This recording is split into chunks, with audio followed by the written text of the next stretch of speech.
equality, the fight don't start. What am I suggesting?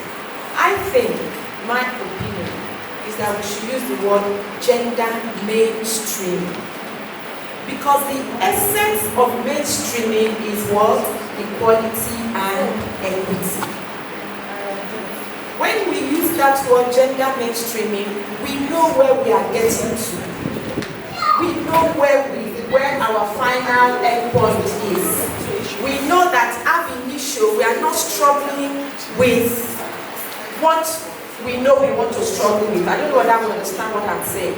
Because if we say gender mainstreaming policy, however we want to caption it, policy statement, policy whatever, if we use the word gender mainstreaming, we in the profession, like the professionals, they know that in mainstreaming, what you are trying to arrive at actually is equality and equity.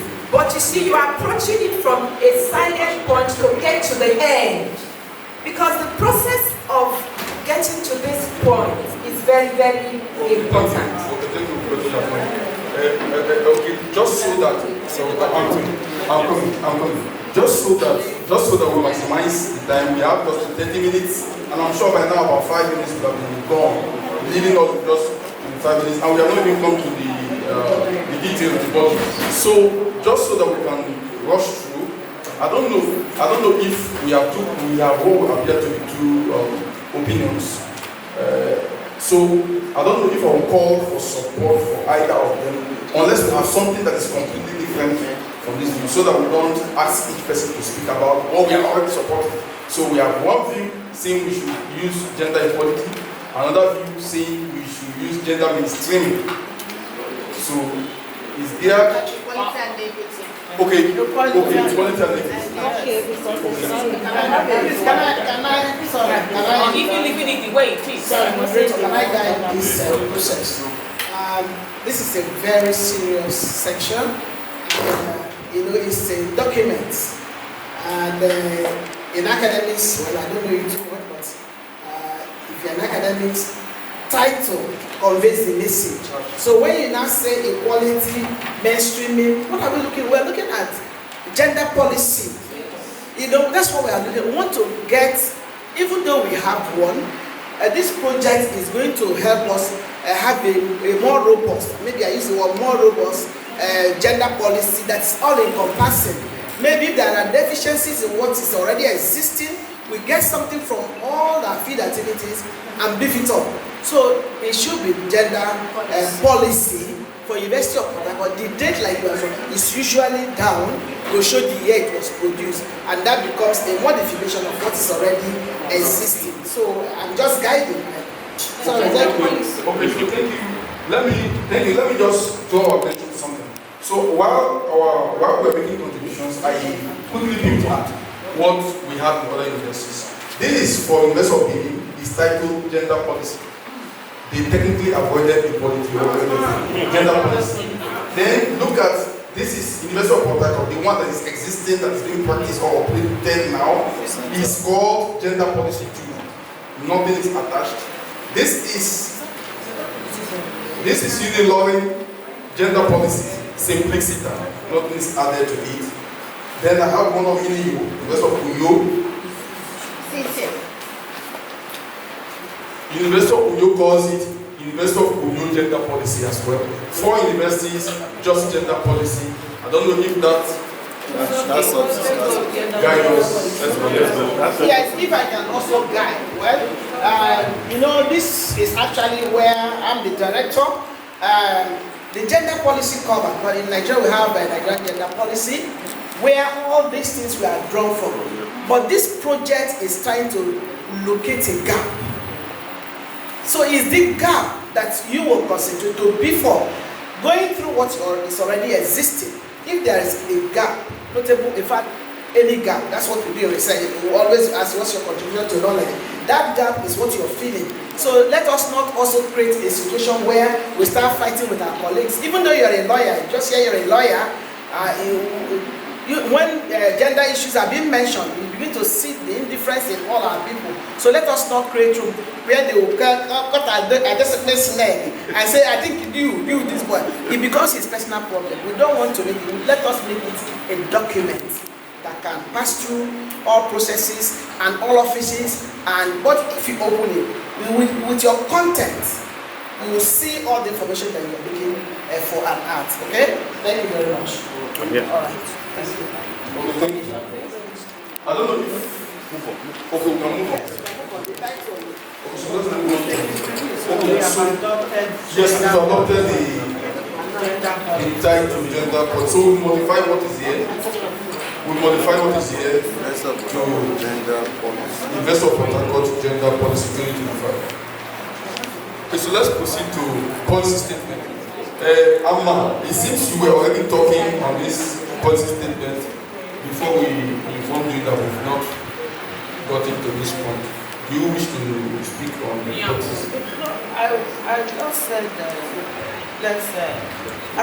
let's have the preamble on how it will now have this as a document that the policy is mostly regarded as a people document. So, Okay, so that there should be a preamble yes, before this policy statement. yes, a preamble. Yeah. Okay, that's correct. Okay, so is that adopted? Yes, we are taking notes. So we move on. So we cannot talk about the policy statement. We cannot look at the policy statement. So we are having preamble before policy statement. So preamble taken, it will be added, and so we discuss policy statement.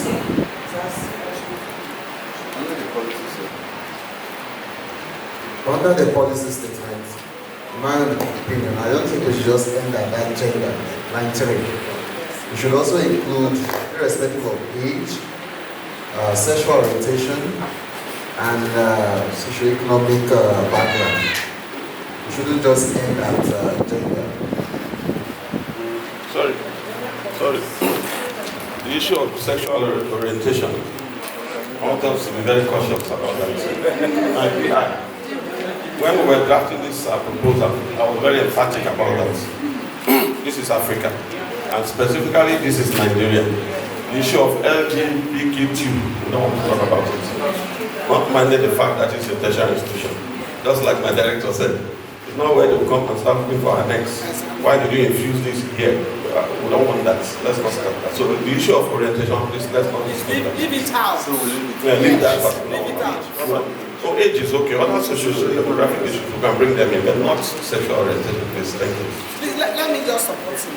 You see, we had actually had a lot of capacity training around gender policies. The moment you put sexual orientation and identity, is open to interpretation. Now, but what happens is that the gender experts understand. And when they're in a safe space, somebody walked in here this morning and asked if we could allow her to be part of this team. When our colleague here told me, I said, no. When we go for such programs, you will always hear safe space. That means that everybody there, whatever you say, you're safe. Nobody takes it out. So, but this is a document that is going to go out. The moment you add sexual orientation and identity, Nigerians will come after whoever. Maybe it's Owunari, maybe it's not himself, because by the time you sign the VC's name there, they will go after him. And you say, there's something. What Nigeria has sent you, and when that becomes, it's not no longer acceptable. So, we are here to just contribute to make sure that the team takes the form that will be very, very acceptable by all of us. Thank you very much. Okay, so thank you very much. Okay. So we capture the age and the socio-economic background. Good morning, everyone. At what point? After the gender. The draft. People are clear, we have mentorship and development opportunities. I found out that I saw Still, I can policy statement. Where are you? Page 2. Okay, we are not. No. Okay, we are coming. We get there. We get there. Please, Dr. Former has something to say. Yes, she has something to say.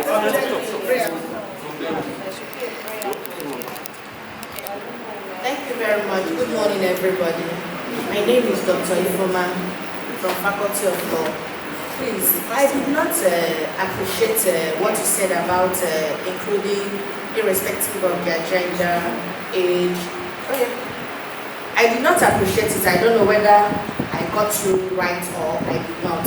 Whether you throw more light on it so that we understand what we meant by age. In addition to that, when we are talking about the University of Port Harcourt is committed to promoting gender equality. I think there should be gender equality, equity, and preventing discrimination. Then creating an inclusive environment. Why I am saying this? Document is at best giving a literal interpretation than giving it a mischief rule. Because by literal interpretation, let it be that once you get the document, you will know what the document is all about. Not asking what is the intention of the drafters before you will come to realize what the document is all about.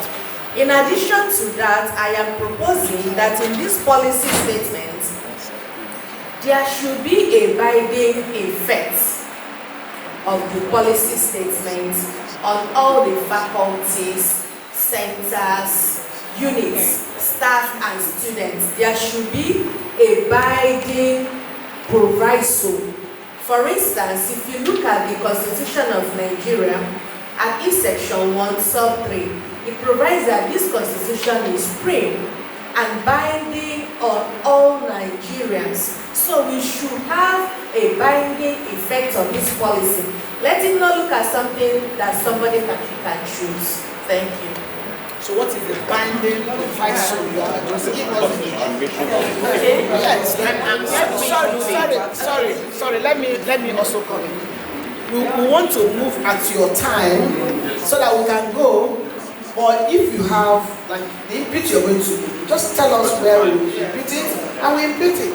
Because if you say proviso, those of us who are not lawyers will be looking at us.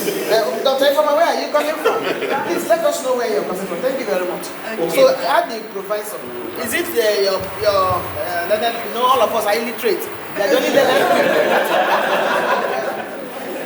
Okay.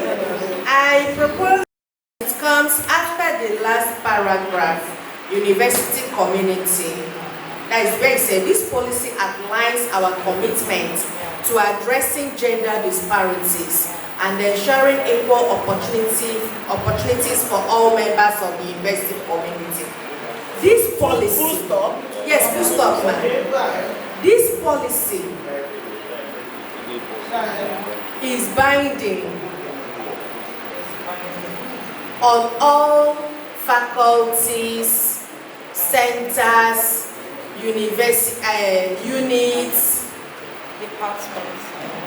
departments are assumed in faculty, units, colleges, students, staff, and all are sundries within the university community. Is it not Babush? Because faculty, your students are there. Okay. The students are there, staff are there. Then we university community. So when you do it, so this policy is binding on all faculties. You can take that, but if you can also say all those who live and do business within the university, it's binding on everybody. Yes, that's why I said all are subject. So now you make it there. So the draft and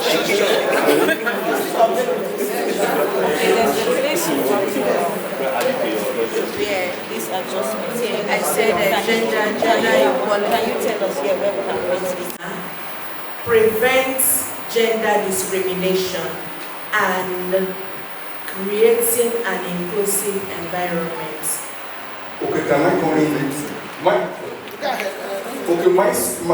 My thinking is gender equality has all of these components. So that's exactly what gender equality is. It's to prevent discrimination. It's to prevent discrimination. That's my idea, that's my thinking. So once I see gender equality, You understand? I understand that in this place, people will not be treated differently on the basis. So I don't know if. Okay, all right. Okay, so take note of that suggestion. The possibility of further elaborating so that.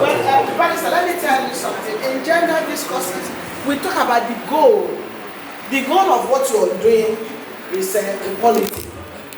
Okay? So the processes will include equity and all other things that you have just mentioned. So if the moment you see equality, it means that all other components have been taken off. Yeah. Okay, so we have treated the item 1 policy statement. 2 suggestions have been recommended. One is the provision that was stipulated that this policy is binding on everybody within the university community. And then there is a second suggestion that gender equality should be further elaborated to include the components of it. I don't know if we accept that should be the position of this deliberation.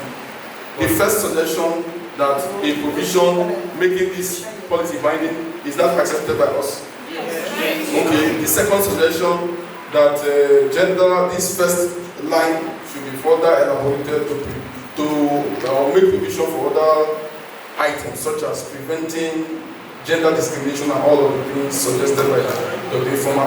Are we accepting that?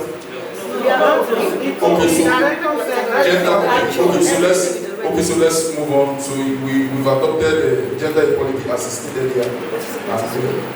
Okay, so we are moving on to objectives.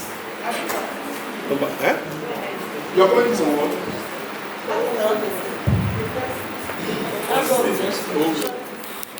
As this document shows, it's like faculty, I'm talking about faculties. You understand? But if you now say,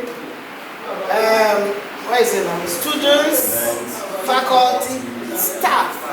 Now, most of us may not understand that faculty is an academic staff. That's my own concern. Most of us may not understand. We may rather take it to the faculty. You understand? So, can I yes. ask a question? Yeah, ask. So, I have read policies, like federal government policies that have come across. Yeah. Some of them contain definitional sections. Yeah. Where they define The so concept. they use these concepts and just forget about the definition, come to one section of it and say faculty means blah blah blah, this one means. Are we going to have that kind of thing?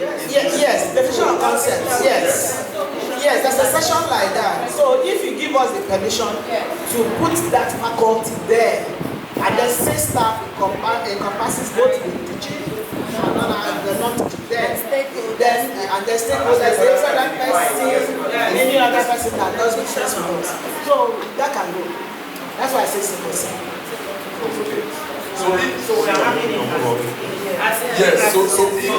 So if that is the case, we will move to implementation.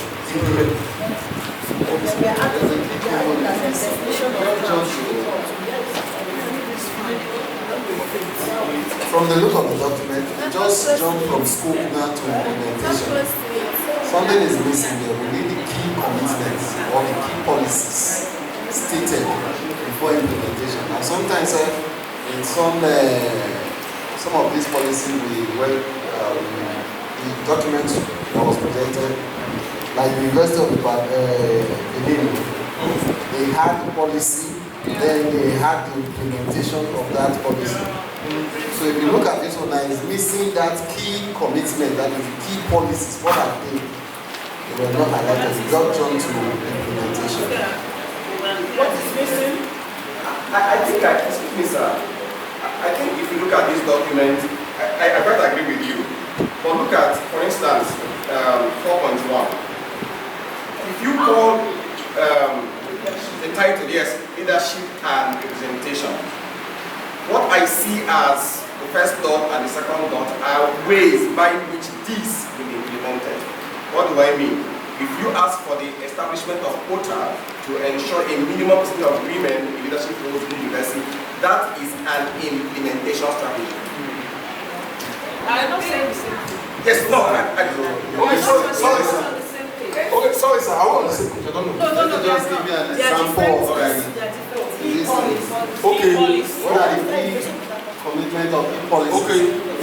gender parity and representation. That's one. Then it falls under implementation now. This one can come in. Okay, you are giving, okay. That's implementation. But the way it is here, leadership and representation, that itself is not really. Okay, so the point he's trying to make is that there is supposed to be another section which will capture the key policies of this policy, like gender parity, or then if you state what the position of the University of Port Harcourt is on gender representation in maybe leadership institutions in the university.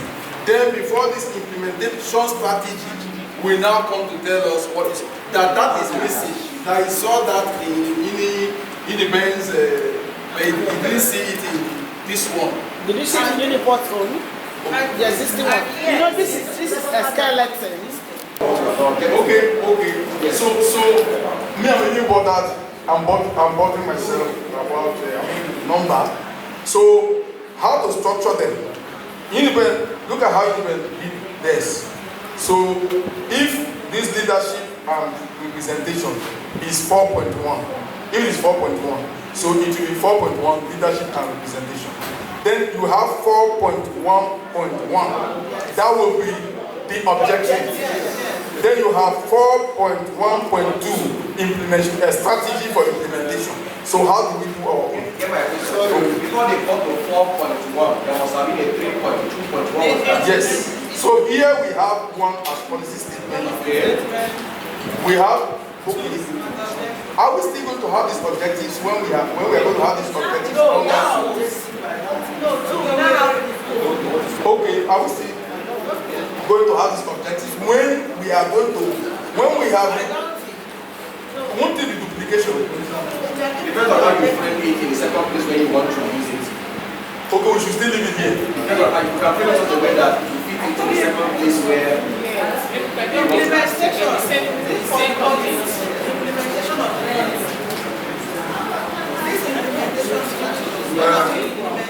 Yes, the policy. The policy. Okay. So I please there's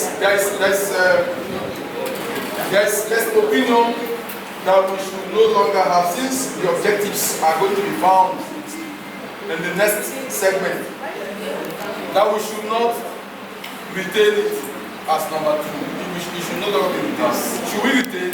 that should be a standard format. It appears a standard format. It should not be So what you now do is that pick each objective as they apply to a framing and make it Okay. So 1 is policy statement, 2 objectives, 3 scope, 4. No, that's not policy. 4. Policy and implementation. Policy and That's strategic. That's it. 4. Policy and implementation. It can be adjusted. It can be adjusted. 4. Policy and implementation. It can be adjusted. So, second 4.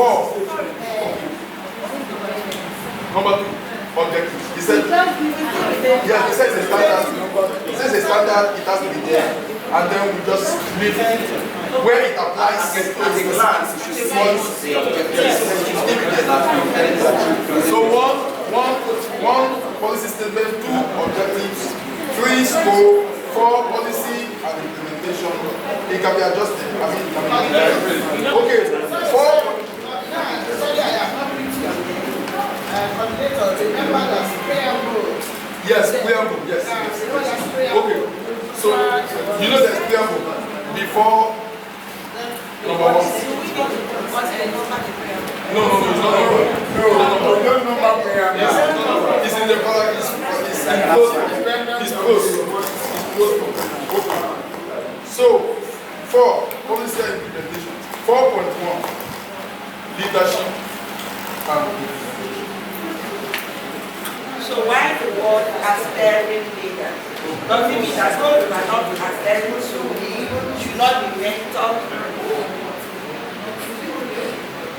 I look at the word aspiring leaders. They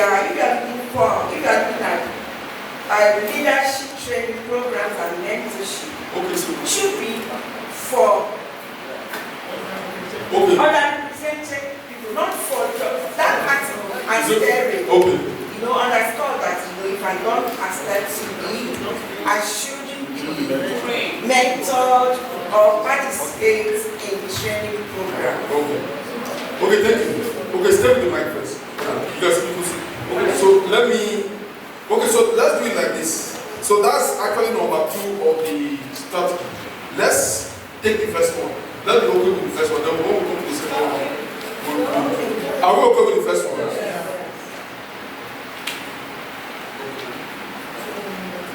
Alright, so number 2 now. So the contribution from our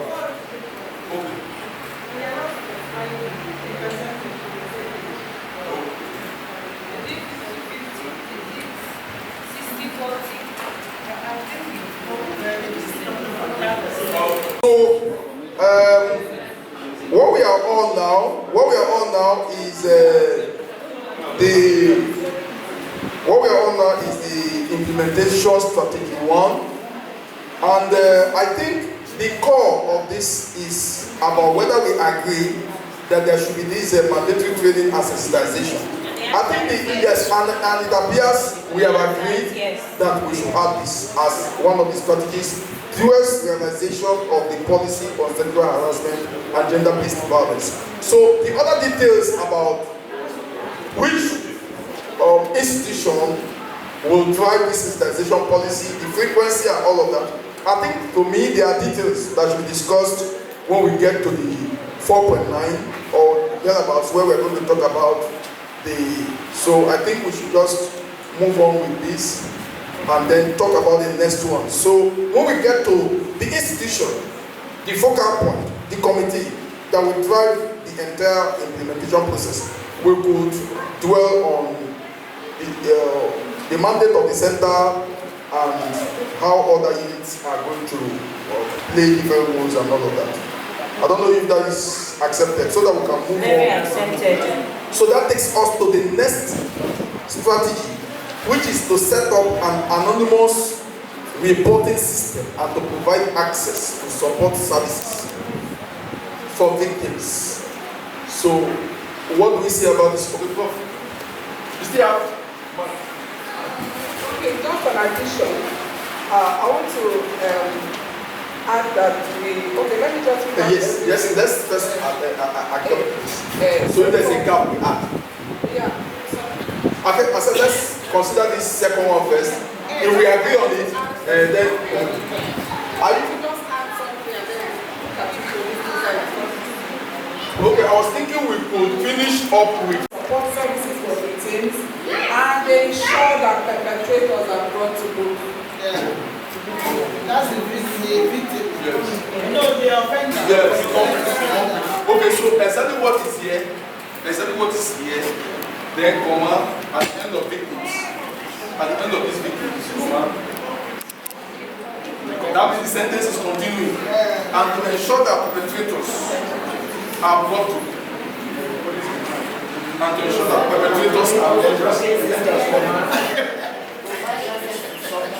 Okay, so we've listened to the modified version of the second strategy for implementation recommended by Prof. Do we accept it?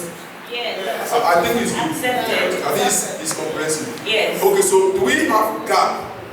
Will these two implementation strategies effectively help to combat sexual harassment and gender-based violence? Or do we think there's a gap?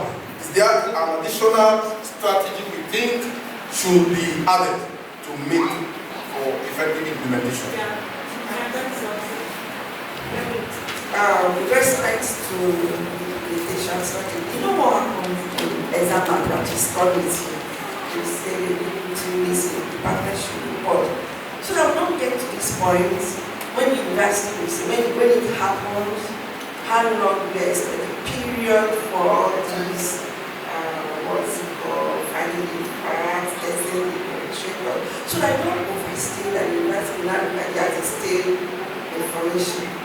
So I think we need to do something with the people, time, so that if it happens in 1 month to 2 months or 1 to 2 weeks, we should address it. Please, can I answer? because something that has to do with sexual violence is a crime. It doesn't have time. Even if, like that lady you were telling me 5 years ago was raped, she can get up now and report. You can get up 10 years after and report. It doesn't matter. If you remember the case of Judge, telling your truth is one thing. The evidence and saying whether the person actually did it is another thing. Remember when there was a Supreme Court Justice of America, one Brett Kavanaugh or whatever his name was, when Trump said he should be Supreme Court judge, there was a woman who came and said he raped me when we were in secondary school. So time does not matter. Even if they rape you 20 years ago, you can come and say it when you're brave enough to say it. And the older it is worse for women. So if somebody coming out much later, it's even more to be listened to, if I may. So what will be the usefulness of a body what can no longer be used to bring the perpetrator? You've lost everything that would have been needed. Naming and shaming is as important as actual punishment. Naming and shaming, because it tells to the character of the person. Let me not do this because I'm only guiding. You know, the problem with your reaction is our own environment. Yes. You know, first and foremost, you victimize the female, especially there are most times whose reports that they victimize you, then try to intimidate you, you know, and do all manner of things. But what I think you should do here is to ensure that that confidence to report, bring it to the fore, is what we are talking about. And she talked about timing. And that's also our constitution. If you look at our constitution, it's masculine. It will tell you evidence before matter would have been taken off. You know, these are things that are making reporting and getting justice, you know, impossible. So what you're tweaking here is how. At the moment you have, I have had an experience as a deputy director where a student, one student, very studious, then went to the library. Somebody took advantage of the girl, and when we heard it, we all ran. All the lawyer, all the police, all everybody. Right, we go to the girl. The next thing, we are not finding the girl. When we ask questions, they said they are taking the girl for deliverance. And that was the end of that story. And the person is still working free on this campus. So if that guy wakes up tomorrow and tells us, that's where we come in. So I want you to tweak it in such a way that any moment somebody who is a victim is able to report and can face the crowd. Please, why are you not the liars? The liars are laughing at me. Okay, your mind. It's not there. What is feeling my culture? And you're dying.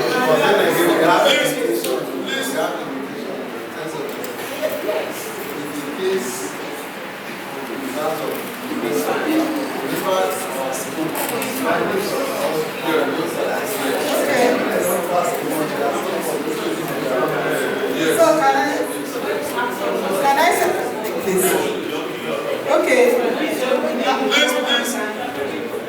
I have a problem with reporting. I have a problem with reporting because when it comes to reporting, the next thing they talk about is evidence. Evidence. So how can we draft it in such a way that immediately it's reported, there should be maybe like a PI or investigation should be done, because we don't have evidence where you have to set up the person and you video. Maybe the person reporting doesn't have a video evidence or doesn't have this and that. They always show it aside. So can we have something that when such cases are reported, we bring in forensic, we bring in different things to investigate it instead of sweeping it aside for want of evidence. That's why most cases are not reported. Evidence, evidence, evidence.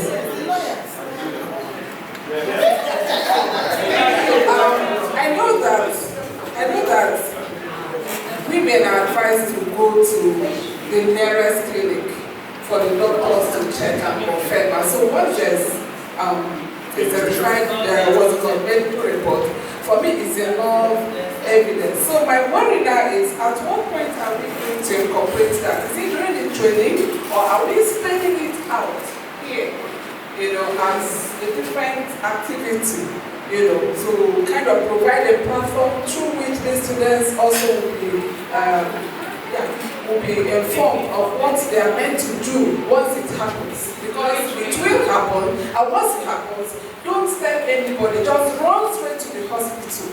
And then once it's established, have your medical report, keep it, quietly keep it, and then you go on with whatever. I think what you modified this second, and that aspect of bringing the material, I don't know if that will cover steps that will be taken upon the report to ensure that that person is. Okay, let's say the committee. No, the point I'm sorry, the point I'm making is when we put or add that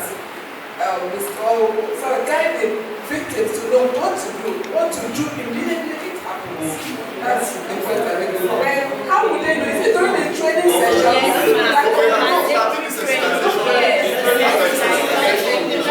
So if once that is done, then I think it now takes care of the fear she is trying to talk about. This case now, people that this guy raped 5 years ago, now come up, no evidence. So how do you treat this?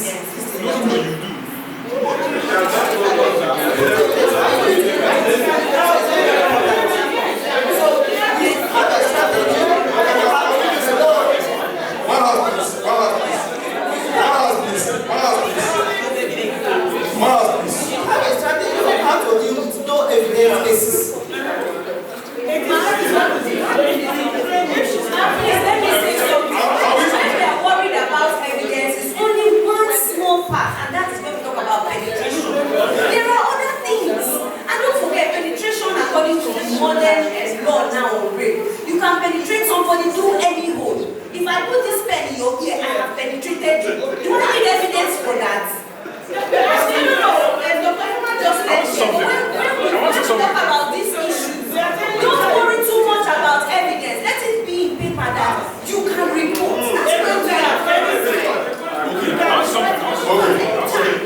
Please give him and then let's check with that. Sorry, I want us to be very particular about this particular issue, because when you talk about penetration, somebody can penetrate a woman with consent. They also penetrate a man with consent, and it is not rape. Now, you mentioned something about in America. You know they have CCTV cameras everywhere, where you have evidence, and so the victim may not know that there was a CCTV camera there. Now, that's enough evidence. But in our society today in Nigeria, you don't have CCTV camera anywhere. You don't have it anywhere. So we must be very meticulous about this particular issue. If you're talking about penetration, there must be evidence. You must be. That's what She has not said naming and shaming. People are ability to mention somebody. People are not coming out. That's the issue. Coming out. So encourage them to come out. But we should also know that if you mention somebody's name, for instance, I'm a lecturer in the Faculty of Law. If a female student mentions my name just for the purpose of mentioning, just to shame me, you know I have a right of action. Don't forget that I will go to court and sue for 500 million damages.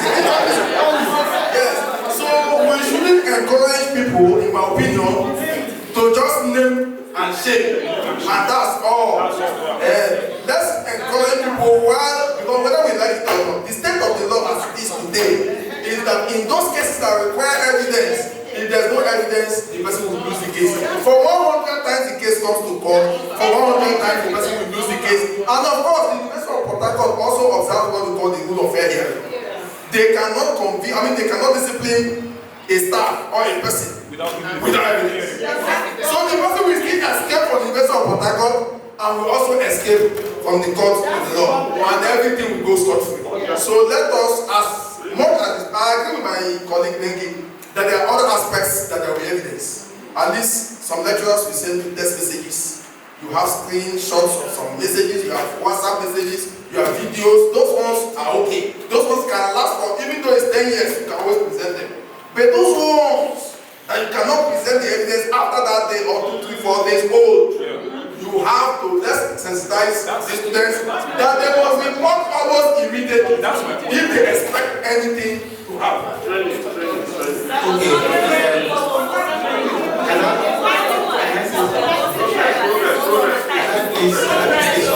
Okay, so let's make progress. Okay, just speak so that. Okay, please, I want us, like a professor, my lecture.